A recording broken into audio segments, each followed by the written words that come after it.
I'm John Newquist, and we're going to cover workplace violence prevention. On the exams for the ASP and CSP, you could get 0 or you could get 10. We've had both of those in the last month. Average is 3 to 7, so it's a topic that a lot of people are getting questions about. Again, when I show up the knowledge checks, we don't use the actual questions from exam core or the assessment. We just rewrite it to focus on the topic. So it'll help you focus on the areas, not necessarily with the actual question, because that would be illegal for us to do. So when we go into a knowledge check, this is how they'll start. There's probably about 10 of these in the violence one today because it's such a big topic. What's the primary objective of a violence prevention program? Is it to eliminate all forms of conflict? B, punishing employees who engage in violent behavior? C, minimizing and preventing incidents of workplace violence? D, promote physical confrontation to resolve disputes? And you can type it in the chat. That's the easiest way for everybody to do it.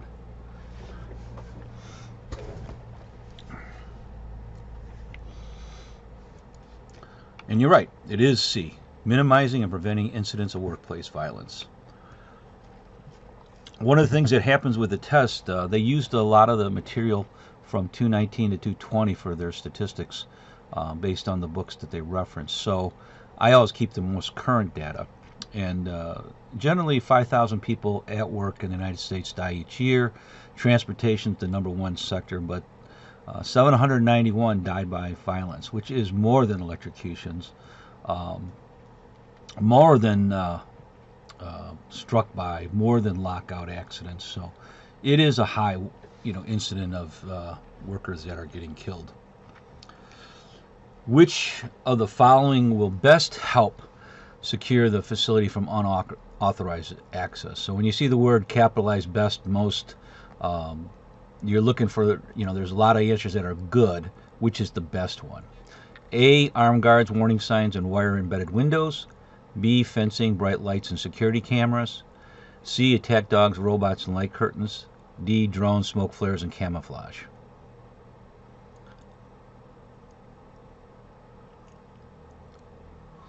And they're going to look for the answer is going to be B, because they want deterrence is the first thing they want. So if you have bright lights, people are going to be seen on cameras, and that makes people reluctant to go in and go through it. And fencing keeps people from wandering in the area.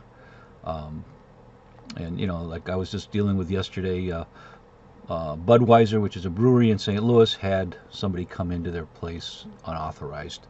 Somebody was coming out the door, and they just went in the door right after that, and should never happen in a situation. You could have areas that you watch, and you could see somebody coming in that doesn't look like an employee. So one of the interesting numbers is all the violence deaths, 85%, according to the FBI, are due to robberies. So there's a lot of people thinking that it's the police officers getting killed, and they are the high percentage of people, but it is it's really a robbery as a motive. And I see particularly the Chicago statistics, people are robbing the Uber drivers, and some of them will get killed, and robbing the restaurants and fast food employees. And this one in McDonald's, it could be bad reaction and hostile anger toward service, and that's a heck of a thing to have somebody get shot and killed over. And men are, of course, most likely victims in these cases. Any organization or workplace can encounter emergencies originating from a myriad of sources at any given time. Which is the most effective safety management instrument for reducing incidents at the workplace? Perform pre-employment screening for potential hires, implement a detailed written management plan, establish strong ties with emergency response teams, invest in premium safety equipment. This is a tough question, so you try to eliminate down to 2.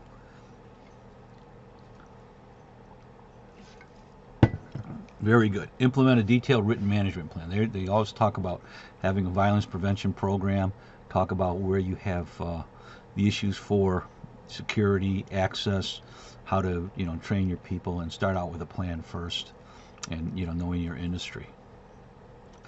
So the types of workplace violence is John, why not option A? Because those are doing pre-screening. It's the most So the first option effective. performing pre-employment. I know, but it's again, they in the test in the CSP they always want programs and training 1 and 2. You know, they always go after that. Pre-employment screening may not be so good because sometimes, you know, if 85% of the people are for robbery are getting killed, that's not going to help you at all. You know, you have to worry about protecting your Okay, employees. yeah.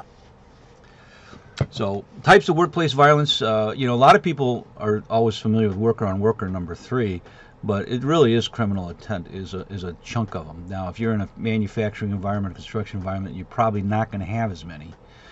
Customer and client, that's our retail facilities. Late night retail is more dangerous than normal, you know, during daylight hours. And then, of course, there could be personal relationships from a spouse to a person that gets, you know, fired or somebody else. So these are types of types of violence that you have to do. Not everything results in death. And again, female workers, when they look at the per worker ratio per 10,000 workers, they actually are higher than the men. Police officer homicides by the FBI are going to be under 100 usually every year. You remember, 791 died, so about 73 or 10% are going to be police officers. That is the highest profession with the workers. When you take amount of police officers and then you take a look at a 73, that's a high percentage of the workers that are working in law enforcement. We just had in North Carolina 4 police officers get shot and killed responding to a domestic dispute. So it goes up. Some years it's over 100, but it's a tough profession. You know, whereas you got millions upon millions of retail workers that some get killed, but it's not going to be highest percentage as the amount of people in the police field. So which workers are most risk from violence at work? All of them are, but which one has the most ones? And this changed, in COVID it was the doctors, but it isn't that overall.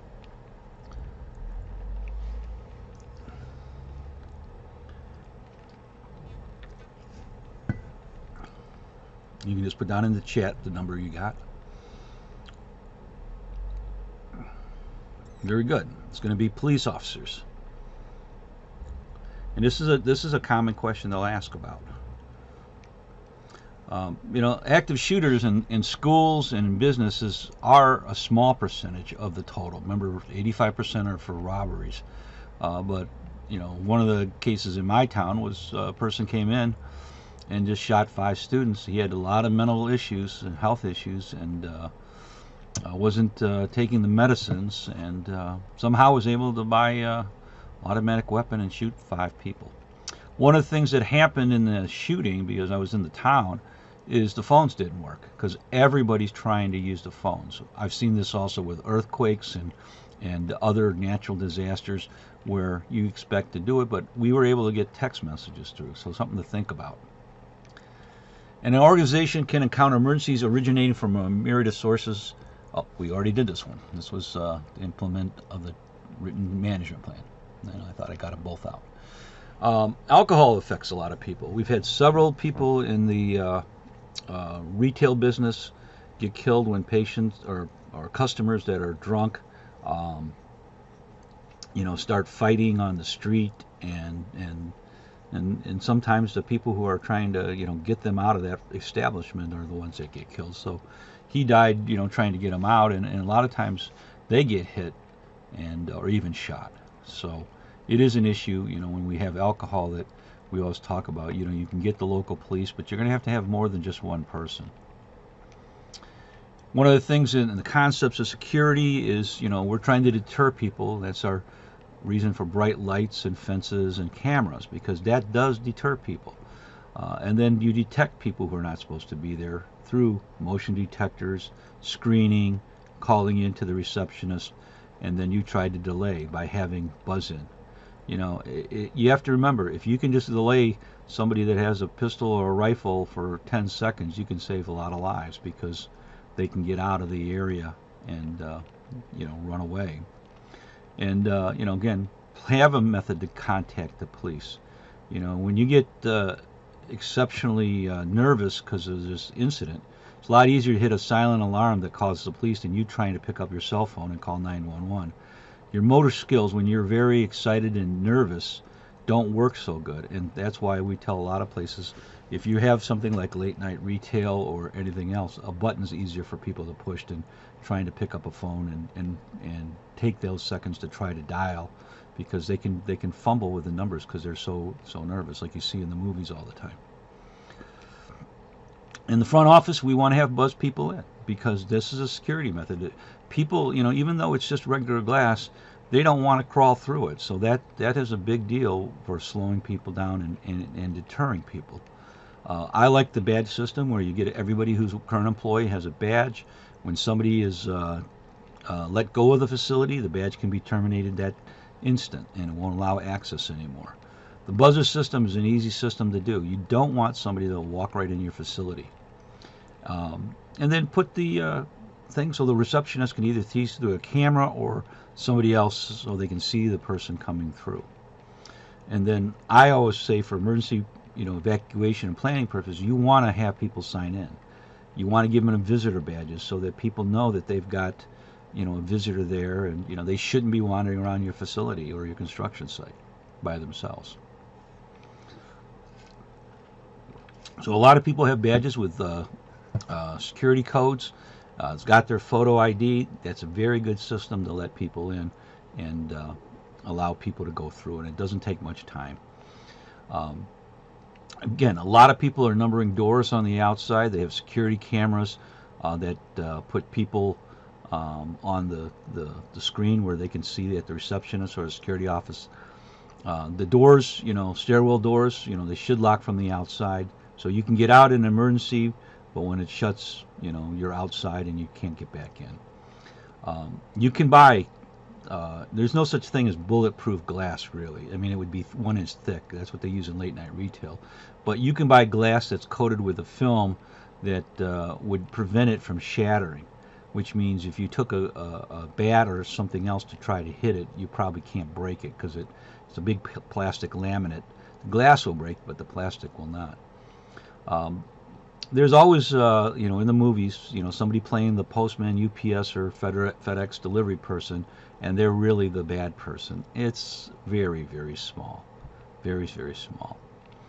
And then, one of the things we always tell about in violence is you got to have a policy for when you fire people or terminate people. You got to, think about it. We had a case called Henry Pratt in Aurora, Illinois, here about 5 years ago, where the person getting fired shot and killed 5 people.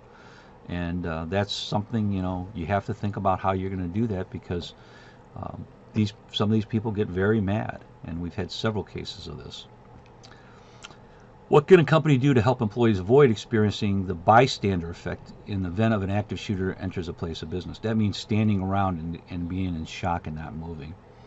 Appropriate train employees on what to do if a situation arises. B, permit employees to carry and conceal firearms. C, establish a clear hierarchy of communication. D, develop stress management programs.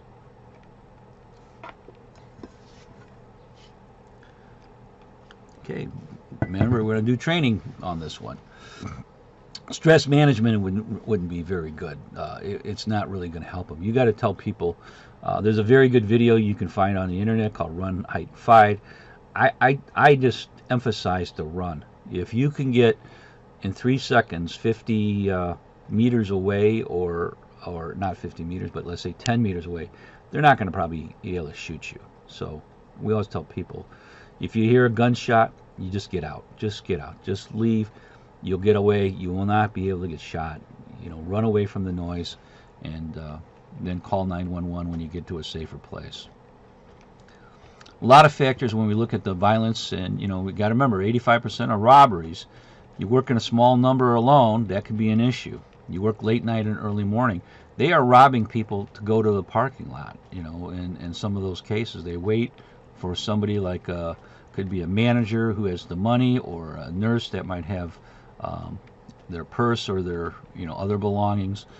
Anybody who works with money, from gas station attendants to people who are handling cash register at a restaurant, those are areas what they were looking for. And the bigger the city, the more likely you're going to have a lot of these robberies.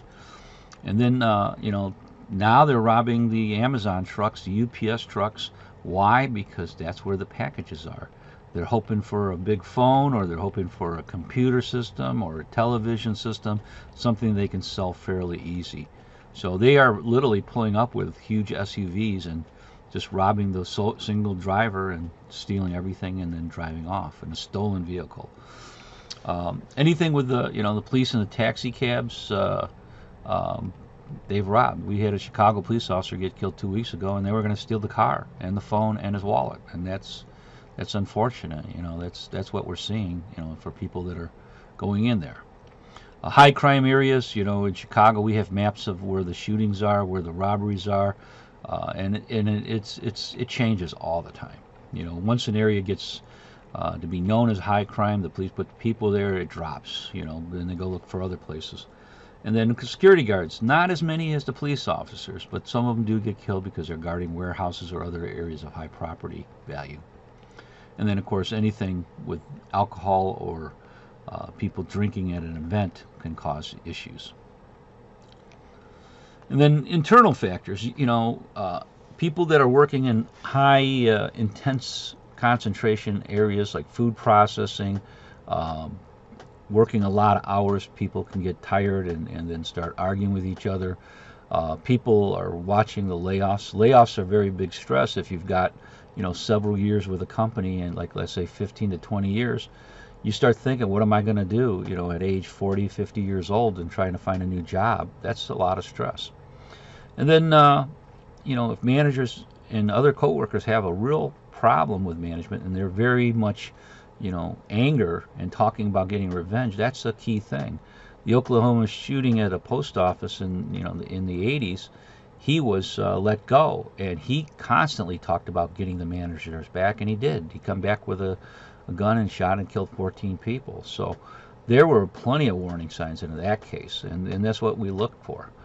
And then same thing with coworkers. If they're having problems or getting almost threats against the other, those are serious issues. And then, of course, a supervisor is not allowed to abuse the employees, not allowed to harass the employees. And management, can sometimes just ignore it and deny anything's happening. They pretend everything's good, which is not good. The old school mentality means, supervisors sometimes tolerates and enables other supervisors to verbally berate an employee and things like that, and that's not acceptable. So how can it be prevented on the job? Well, try to not go out there and work late night by people. Try to think about what you can do for that kind of work. Do you need to have it done that late? I like security escorts if you're in a big facility like a hospital or education institution. The cell phone, unfortunately, is a target now. The iPhone that came out is $1,500, and people will steal it for the parts, and plus, in Chicago, they're making you give the code, and they Venmo or whatever they can do to transfer all their money to one of their accounts, and then they spend it instantly and go to the cash machine and things. Even though you would think they've got your name, they just figure they're not going to get caught. And again, you don't want dead-end spaces, number 4. You don't want a corridor where you can get trapped in. You always want to think about how you can get out of your facility, because you always come in one way. Where's the other exit, whether it be fire exits or other doors? And then we talk about how to diffuse violence, how to de-escalate a situation, which we'll get into a little bit more. Curved mirrors at big intersections with a lot of walkways can help out a lot. And then lighting is very key. And then we talk about customers or consumers who act out and get very emotional and angry. And then we try to make sure that access to employees' areas always to a badge. Healthcare has a lot of violence. When you look at the highest in a sector, but not deaths, it's the people that are working with the mentally ill. We've had cases that I've seen in our area where literally out of 180 people, 70 of them get hit or beat up every year, which is ungodly. 50% of people sometimes are getting, physically struck by these patients and other things else. So it is a tough area. And, there are no OSHA rules on violence. They would have to use a general duty clause, which they've done in a few cases a year. So which option represents an administrative control? There's engineering, administrative, PPE. So A, imposing a ban on authorized weapons in a facility. B, utilizing bright lights to enhance visibility in a high-risk area. C, offering height markers on exit doors. D, supplying locked drop safes to reduce the amount of accessible cash. This is a tougher one.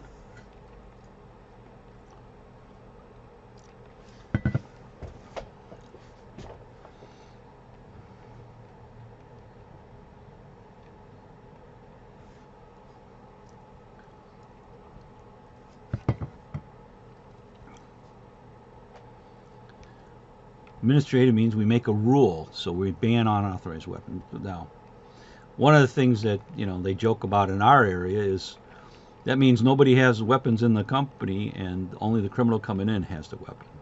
There's some truth to that, but the idea is that if there's internal arguments, they're not going to pull out the guns and shoot each other. That's the idea behind that.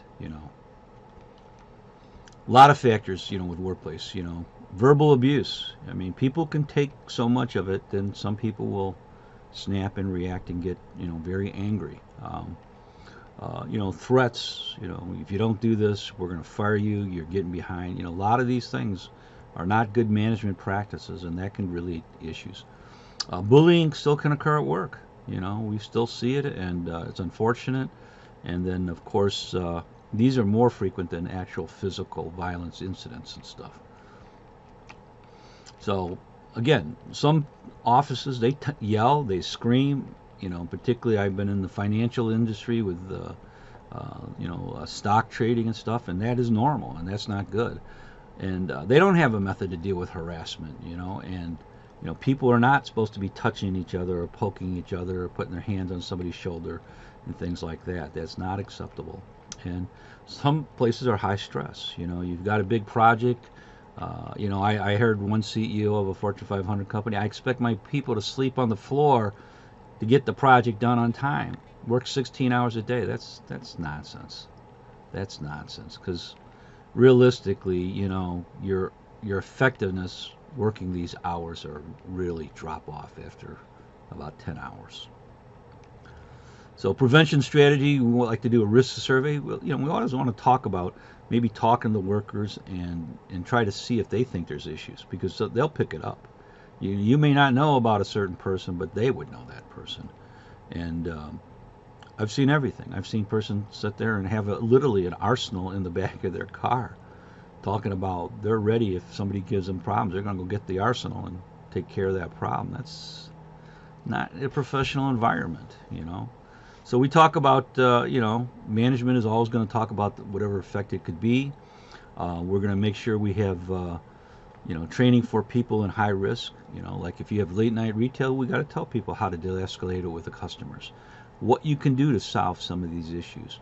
I always sit there and I've worked with McDonald's and Steak and Shake and a couple of these restaurants, and I tell them, just give the person the money back. Why would you risk a violent incident over $10 worth of food? You don't want to do this. You can ban the person. You can say, sir, you're not going to be back in here. You can call the police. But it's a lot easier instead of saying, we can't give you the money back, and I'm sorry you didn't like our food, and that's the way it is. Responding to a violent incident, we want to isolate the work area. We want to know where that is. This is where the door numbering becomes very nice. You'll see it in a lot of schools. We're at door 17. That's where the area. People will know that area.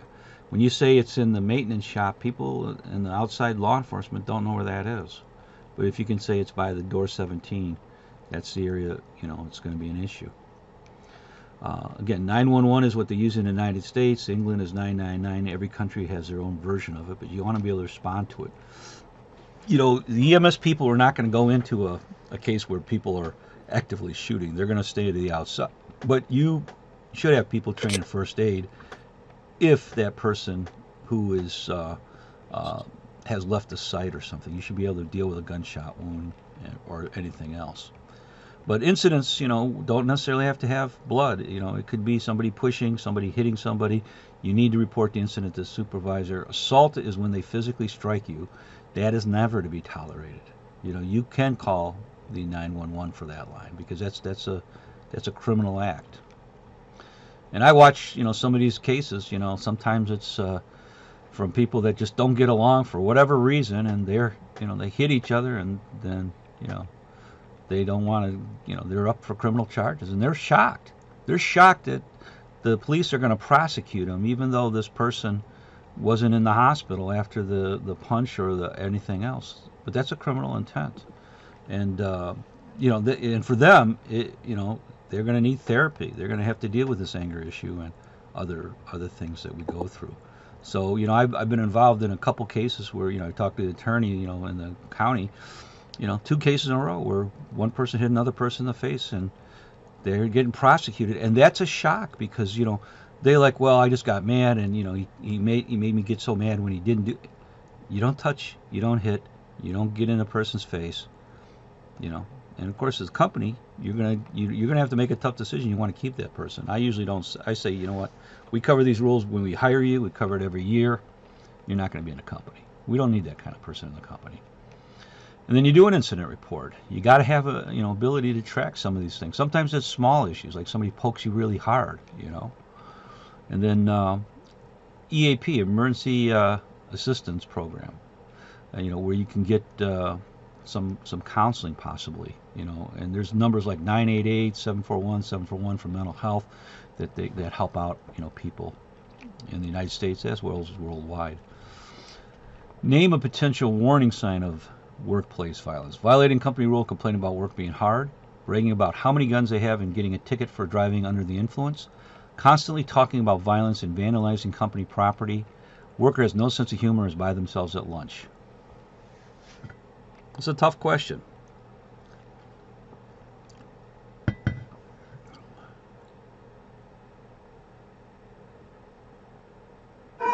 C. Type it in chat, please.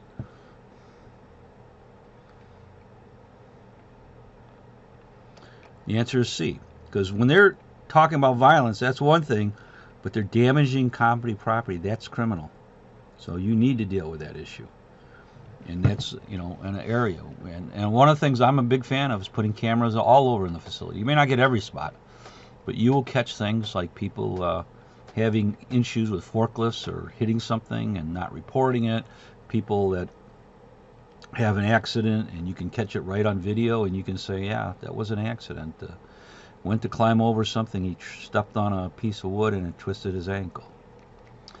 Escalating behavior, there's it's from a movie, but there's different signs. You can get confusion where they just get mad and they don't understand what's going on, or they don't understand how to do the project and they're having problems with it. People can get frustrated. How they handle it is different. Sometimes people keep it out and let their emotions loose. That's just venting. But we get active frustration when they're throwing things. That's a little bit different. A lot of times, the behavior is blaming people. They're the person. The boss is this. The coworker did this. I can't get it because I can't work with this person.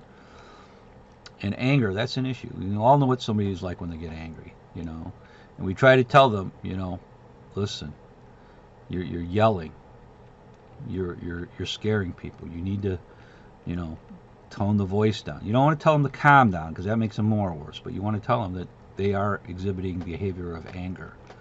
And then, of course, hostility, that they're, coming to the point where they're going to possibly get in the area of crisis. Crisis is the worst part of it. So, person becomes calm, they get virtually agitated, then they become hostile. They start saying mean things, starting to say provocative things, and then they start to threaten. That means, I'm going to hurt you, you better watch your back, type of thing. And then they physically start to do things. Then they become physically violent. Physically violent is the crisis stage. That's what they call, in the steps of the aggression continuum. You're in crisis, whether it be suicide, that means you're thinking about doing it. That's crisis. You're physically violent, that's the crisis. So in the aggression continuity, involving workplace instances with aggressive behavior, what's identified as the final phase?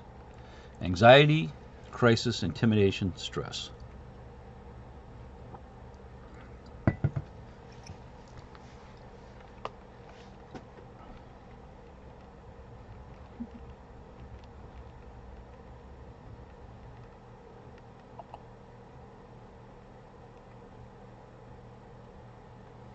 Very good. It is crisis. Now, de-escalation is a skill. They actually teach, when I went through it, 4 hours of how to de-escalate and diffuse and conflict resolution. Much of it has to do with what they call empowerment. What can the worker at this retail or restaurant able to do to make the customer happy? The food comes out cold, the food order is not right. It depends on the facility. It's a lot easier to me, like I said, to give the money back, redo the order, give a complimentary meal to the customer, than deal with a hostile customer that goes all over social media and shows you how bad your company is, which you don't want to have. So it can happen anywhere, but anybody who deals with customers, money, delivery drivers, healthcare, public service workers, they tend to have a lot of issues. So I've been doing a lot of mental health training, and a lot of these workers are in these fields that are coming into it because they have to know a little bit about the types of mental health issues.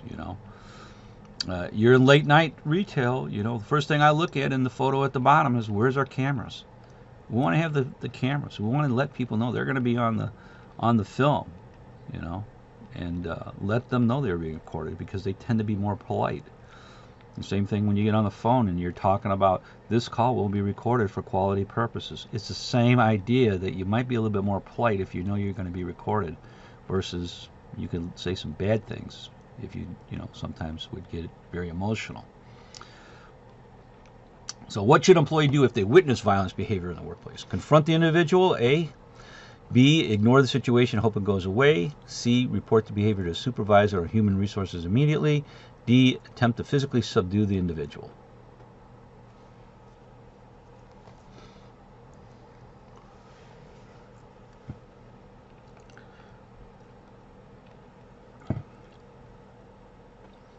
Very good. Report the behavior to supervisors, human resources. That's what you want to do. One thing about these tests, and just a quick question, if you're not sure, and it's an answer's long, choose the longest answer. It usually is 50% of the time it's going to be the right answer. I mean, not a one-word answer, but a sentence answer. So de-escalation means you're going to calm. If they're mad, you're going to talk quietly, calmly. They try to eventually match you, you hope. You ask them what happened. You have to repeat the information. When you repeat, you're upset because the french fries are cold, they know you heard them, which will help lower their emotional levels. And then you ask, is there anything I can do to make this better? This is an issue where retail, they get a lot of transition with employees. They don't teach this skill to the people, and then they get in trouble. And they find a resolution, and hopefully you recognize you go the extra mile. I don't want to say COVID, ever since COVID, some people have a shorter fuse, but I do see it. But people going over there, you're in a grocery mile, and they said, no, this scanned the wrong price. Get the manager over, get somebody out there, go find the right price, or see it or do it. Remember, there are people that are cheating too, and that's not what you want to accomplish. But you want to try to make sure people are doing stuff. And of course, the people behind the person who's got the wrong price and arguing about it, they're like, oh God, why do I have to wait for this person? And but this is the whole technology issue. Not everything scans correctly. And then one of the things we tell people is, there's different ways to take breathing. You can do the 4-7-8 method. Inhale for 4 seconds, hold it for 7 seconds,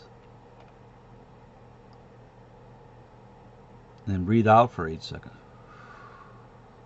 And it works. You can take your heart rate down from 136 to 70 by doing that over a couple minutes and stuff. But the idea is, we tell people to speak in an even tone. It's very easy to try to match the intensity, and that's a skill, because not everybody has that skill. Some people, if they're yelling loud, you're going to yell loud. That's not what we want to do in these cases. And they don't want to, bait you with the customer with offensive words. Some people are very mean, and that's why I said I love everything on camera, because these people are embarrassed when they go to court. You said this, look at this. And you're saying that you shouldn't be charged? People are looking at the judge or the jury like, God, this person's a real mean person. Holy smokes, I'm surprised that person remained calm, But again, you're going to try to, listen without interrupting. You have to let them get it through. A lot of people want to think right away what to ask and right there and interrupt them. No, you have to listen and go through it. The old cameras don't have the audio, but the new cameras all do. I got Ring cameras everywhere, and it's got all audio and stuff. So, it works for both sides. But yeah, you can go out and buy the camera with audio. It's really not anything more. But like I said, some places are 10 years old. They didn't do that. And again, body language is make sure you're open up. You cross the arms, you're like this. That's kind of defensive to a lot of people, and they don't think you're listening. And try to maintain eye contact and stuff, because people are frustrated. I see the airports, I see waiting in line, retail establishments and food industries always have these issues. So we always talk about when the customer's finished talking, repeat what you heard and go through it. Sometimes you can't do much. The worst thing you can do is your policy is you can't give the customer a refund. Like you can't give them a free airfare flight. You got to explain the policy. And I watch some of these, things with airlines. I worked with American and United. They can give you a free flight. They just don't want to do it. That's part of the thing. And some employees are going to try to save the customer or save the airline money when I tell them they make billions. You can afford a free flight if it gets canceled. It's not a big deal. They have rights actually under the FAA to do things. But the idea is you want to listen to them. You want to be sympathetic and go through it. Most people it'll work with. There are some people that they're jerks. They're not going to listen. They're not going to be happy, and there's nothing you can do. And you're just going to have to realize that. And again, you can say, I apologize. I'm sorry your flight got canceled. I'm sorry you got the order wrong. We're going to make it correct right now.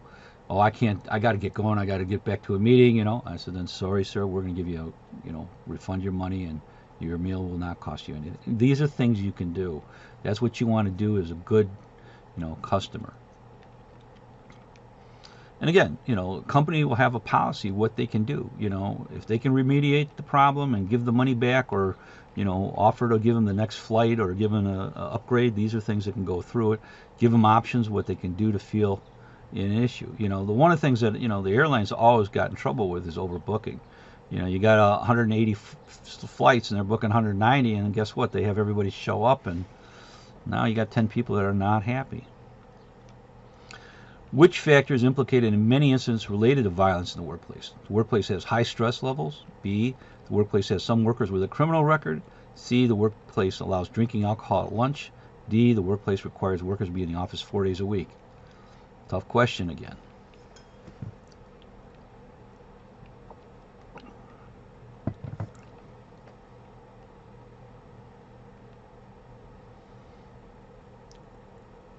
Okay, very good. It is A. Stress does create problems, which create people to be tired. Remember, when you're tired, you make mistakes. You have a shorter temper. You're less likely to be calm when you're agitated. This is effective working these huge hours. Then we tell people, go the extra mile. Try to make sure that, you got to put yourself in the customer's way. And the reason I do it now, remember, if 85% of robberies, we just tell them, give them the money, be passive, don't argue. You'll probably be okay, because they want to get in and rob, and they want to go back to the next day and rob somebody else. We have serial robbers in Chicago. They're going to go until they get caught. And we just tell the clerks, just give it. Don't. If you argue, you can get shot. Because they don't want to. They do it. We had a case Monday in Chicago at a 7-Eleven, which is a grocery store or a convenience store. The 7-Eleven clerk pulled out a gun, and next thing you know, there's 40 shots being fired. Nobody hit anybody, because you're nervous. But I thought, holy smokes, is that what 7-Eleven wants to do? I can tell you the answer is no. Just give them the money. If they're going to steal the stuff, just let them go. Call the police. But there's a whole issue of what you can do. In Illinois is a no bail state, so they're going to be on the street next day. Okay, in a typical security system, what are our fundamental security concepts? A, deter, detect, train, respond. Deter, detect, delay, respond. Read, react, identify, respond. Deter, detect, delay, dial. Boy, that was in the earlier slides. Now it's a little bit tougher question.